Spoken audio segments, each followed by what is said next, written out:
Terima kasih Tuan Yang Dipertua. Terima kasih Yang Berhormat Rasa.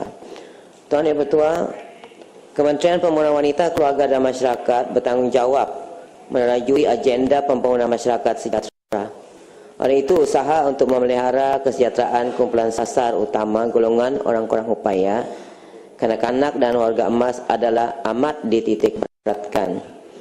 Sebagai usaha untuk melengkapi dan memperluaskan perkhidmatan kebajikan dan kemudahan kepada golongan masyarakat yang memerlukan, kerajaan melalui Kementerian Pembangunan Wanita, Keluarga dan Masyarakat telah menyediakan geran kepada Pertubuhan Sukarela Kebajikan ataupun PSK bagi menampung sebahagian kos operasi PSK untuk memastikan program dan aktiviti yang dijalankan dapat membiayai semua kos dijalankan oleh PSK mencapai matlamatnya.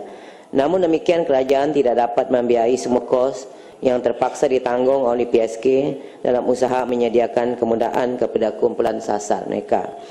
Antara bantuan kewangan kerajaan kepada PSK yang disediakan ialah terbahagi kepada 5 jenis geran seperti berikut. Yang pertamanya, geran pentadbiran, iaitu bantuan kewangan yang diberikan oleh kerajaan bagi menampung sebahagian kos pengoperasian PSK. Pertimbangan geran pentadbiran bagi tujuan berikut, iaitu A. Sagu hati sukarelawan, B. Sewa premis, C. Utility, D. Program latihan dalam bidang kebajikan dan pembangunan masyarakat, dan E. Program yang berorientasikan komuniti untuk komuniti. Yang kedua ialah geran rangsum. Geran rangsum ialah untuk keperluan makan minum penghuni yang tinggal berkediaman atau datang secara harian ke PSK berkenaan. Kadar geran rangsum ini adalah seperti berikut. Penghuni yang tinggal berkediaman di PSK diberikan RM8 sehari bagi setiap seorang. Dan penghuni yang datang secara harian sebanyak RM4 sehari bagi setiap seorang. Yang ketiganya, allowance khas murid OKU. Allowance khas murid kurang upaya diberikan kepada OKU yang berumur 19 tahun dan ke bawah, serta mengikuti program pendidikan khas di sekolah pendidikan khas yang dikendalikan oleh PSK yang mempunyai sijil perakuan pendaftaran dari Kementerian Pelajaran Malaysia atau OKU yang mengikuti kelas pemulihan di PSK. Yang keempatnya, geran per kapita. Geran ini adalah bertujuan bagi menampung sebahagian kos menyediakan alat bantu mengajar dan juga kemudahan asas pembelajaran.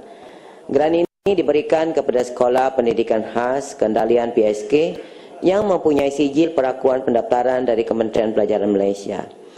Yang kelima ialah geran pembaikan. Geran ini diberikan kepada PSK yang menjalankan pusat jagaan harian dan berkediaman untuk tujuan membaik pulih premis yang menjejaskan dan membahayakan keselamatan penghuninya, pengurusan pentadbiran dan juga aktiviti PSK itu. Tuan Yang Dipertua, Pertubuhan Sukarela Kebajikan yang layak diberikan pertimbangan bantuan kewangan kerajaan ini adalah seperti berikut. Pertamanya, berdaftar dengan pendaftar pertubuhan di bawah Akta Pertubuhan 1966, kategori kebajikan masyarakat atau di bawah undang-undang tubuh yang lain, juga berkaitan dengan kebajikan masyarakat. Yang keduanya, pertubuhan bertaraf tempatan. Ketiga, pertubuhan yang berorientasikan kebajikan ataupun dengan izin welfare related, yang mengendalikan program berteraskan pencegahan, pemulihan, penjagaan, perlindungan dan pembangunan bagi kumpulan sasar di bawah tanggungjawab dan fungsi jabatan. Keempatnya, berdaftar di bawah Akta Pusat Jagaan 1993 bagi yang mengendalikan program institusi berkediaman atau pusat jagaan harian. Yang kelima, program dan aktiviti PSK adalah selaras dengan dasar dan objektif jabatan. Dan yang seterusnya dan akhir, beroperasi selama 3 tahun dan ke atas. Terima kasih. Terima kasih kepada Yang Berhormat Menteri dan Dr. Rasa. Ya, soalan tambahan saya.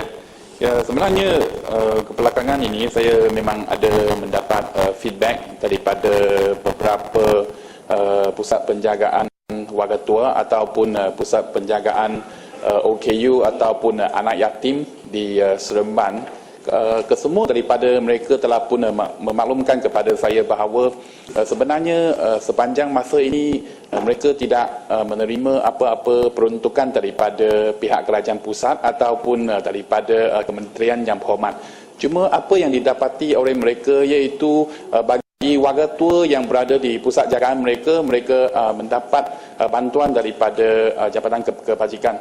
Cuma dari segi infrastruktur ataupun pusat jagaan tersebut, kadang-kala mereka memerlukan kenderaan untuk menghantar OKU ataupun untuk menghantar warga tua ke hospital, ataupun keadaan rumah kebajikan tersebut sekarang telah pun tidak begitu memuaskan dan perlu dinaik taraf. Saya berharap pihak kementerian dapat mengambil kira perkara ini, dan saya nak bertanya kepada pihak kementerian, adakah pihak kementerian sedia untuk memberi peruntukan secara sistematik kepada pusat jagaan ini, walaupun ada daripada pusat jagaan orang tua OKU ataupun anak yatim ini mereka diusahakan oleh NGO ataupun individu. Terima kasih. Terima kasih di atas soalan tebaan daripada Yang Berhormat Rasa tu. Yang Berhormat, memang seperti saya sebutkan tadi, kita memberikan bantuan kepada rumah-rumah kediaman dan sebagainya yang dikendalikan oleh OKU.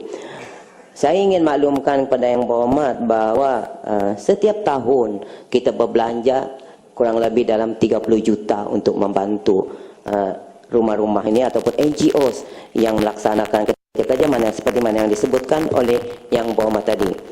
Dan saya ada makluman bahawa untuk Negeri Sembilan saja memang kita ada beberapa yang dibantu oleh pihak kementerian. Termasuklah di Seremban yang Berhormat sebut tadi, kita ada Persatuan Pendidikan Kanak-kanak Istimewa Negeri Sembilan yang kita bantu setiap tahun. Makluman saya mengatakan bahawa di Negeri Sembilan saja kita ada beberapa yang kita bantu, yaitu dalam bilangannya untuk tahun 2014 semuanya 14, yaitu untuk OKU 9 dan untuk kanak-kanak ada 5. Kita bersedia seperti saya sebut tadi, sekiranya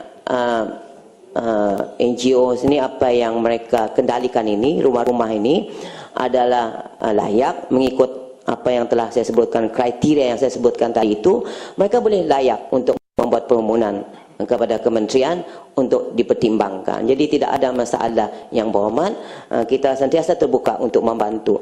Kita membantu lebih 200 sebenarnya PSK di seluruh negara kita, termasuklah di Negeri Sembilan itu sendiri. Terima kasih. Ya, Pasir Gudang. Terima kasih Datuk Speaker. Soalan tambahan saya, dengan keadaan kos sara hidup yang semakin meningkat sekarang ini, adakah kementerian sedar bahawa tarifan kemiskinan yang ditetapkan dalam syarat penerimaan wang bantuan kebajikan Jabatan Kebajikan Masyarakat tidak lagi relevan jika dibandingkan dengan kos sara hidup, dan jika serius, bilakah agaknya perkara ini akan dilaksanakan? Terima kasih. Ya, sila Menteri. Terima kasih sahabat saya Pasir Gudang. Penetapan kepada garis kemiskinan ini bukan dibuat oleh kementerian kita. Kita cuma mengikut sahaja apa yang telah disediakan oleh IPU. Walau macam mana pun kita sentiasa prihatin tentang keperluan rakyat kita, dan saya ingin maklumkan seperti mana juga semua dalam dewan ini maklum bahawa kita telah pun menaikkan bantuan kita untuk OKU yang bekerja dan OKU yang tidak bekerja kepada RM50 untuk tahun 2015 ini setiap seorang.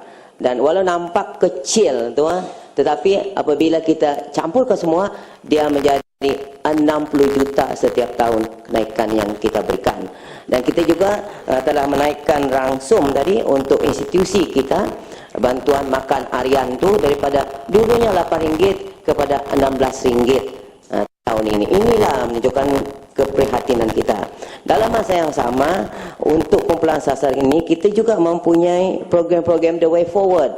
Berartinya, kita tidaklah mengatakan bahawa mereka mengharap saja kepada bantuan sumbangan keuangan daripada kerajaan sepanjang masa. Tetapi kita ada program-program yang mana kita usaha untuk mereka ini boleh berdikari, boleh meneruskan kehidupan mereka. Ada beberapa program yang kita laksanakan, program untuk orang kurang upaya.